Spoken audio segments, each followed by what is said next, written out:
Hey guys, Greedy here from Playbook 1, and today we're talking about how to lower your tendon.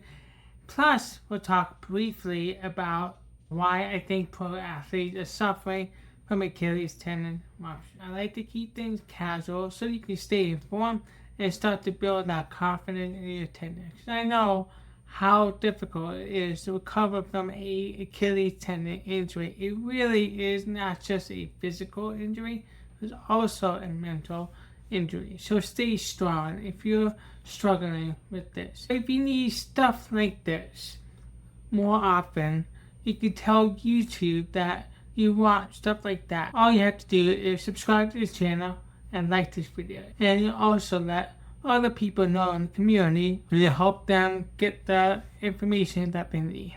Alright? So thank you for watching this video and following along. Now, let's get into what the heck is happening in the NBA postseason with 3 Achilles tendon ruptures. We had Halliburton the other day tear his Achilles. He had surgery at the hospital, special surgery, the other day. And we also had Jason Tatum and Damian Lillard also rupturing their Achilles earlier this NBA postseason. We also saw Aaron Rodgers also rupture their Achilles in the NFL as well. So it may feel like the injury becoming more common, especially with all these high-profile athletes. So I wanted to talk a little bit about that because that's a big question I get from folks around the internet. While I may feel like the injury becoming more common, I have yet to see data that actually shows an increase in Achilles tendon ruptures. And it's so it's hard to pinpoint if this is happening more often or if it's because we're seeing more high-profile athletes getting injured in this way. We all know that Achilles tendon ruptures are devastating injuries. They're devastating in terms of not in terms of not being able to return to sport, but in terms of the recovery time. It's like the ACL; it can take up to a year for it to recover. In regards to data, Adam Silver, the NBA commissioner, mentioned that the rate of injuries during the 2025 NBA postseason was significantly down as well. So it's hard to know, is there actually increase lower level players getting Achilles tendon rupture? We should still really pay attention to them because we don't know them as well as Halliburton or Jason Tatum. I just don't have the data, and I have to do a bit more research on that. I'll wait to see if there's data coming up.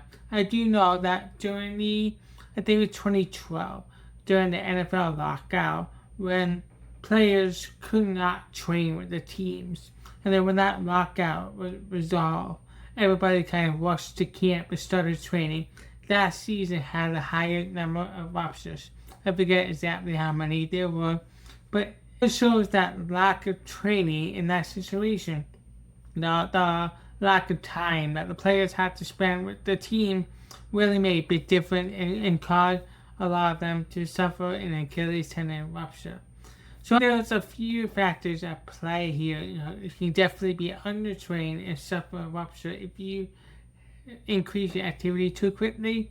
We can't rule out other things that could be causing an Achilles tendon rupture in this situation. You want to make sure that you don't have any kind of metabolic disease, or as you get older you start to lose that tendon. Obviously that's not anything you can change, but you can take steps to help reduce the effects of aging on your tendon. Stress, sleep, your lifestyle, all these things can play a huge difference of whether you have an increased risk of Achilles tendon rupture or not.